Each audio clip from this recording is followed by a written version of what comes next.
যদি আপনারা দেশটাকে মনের মতো করে দেখতে চান তাহলে অবশ্যই আপনারা বান্দরবন আসবেন। এটা হচ্ছে নীলগিরি।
নীলগিরিতে এসে কেমন লাগতেছে তোমার? খুব ভালো ভাই, গলা ডলা ভাঙা কালকে দেখি।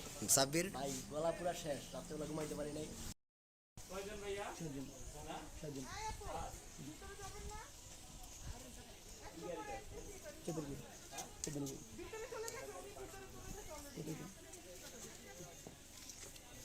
গাইস ফাইনালি আমরা এখন নীলগিরির মেইন গেটে আছি। এখন আমরা ভিতরে ঢুকছি, আমাদের সাথেই থাকবেন। যে সাদ আর আমাদের গলাটা এমনিতেই ভেঙে গেছে কারণ অনেক চিল হয়েছে, তো অনেক জোস একটা জায়গা। আমরা এখন ঢুকবো।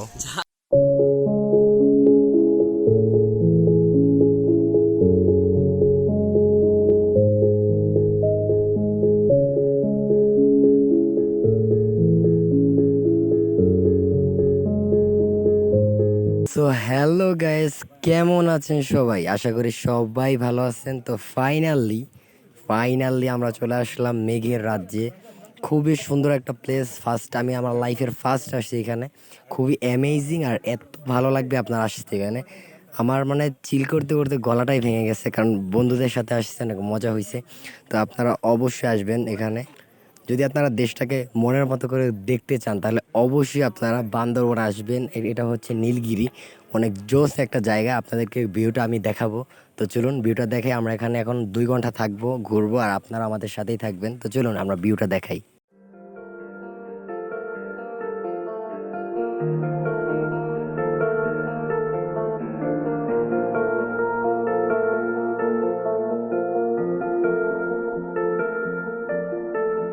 কথা দাও, কথা দাও, কথা দাও আমাকে তুমি।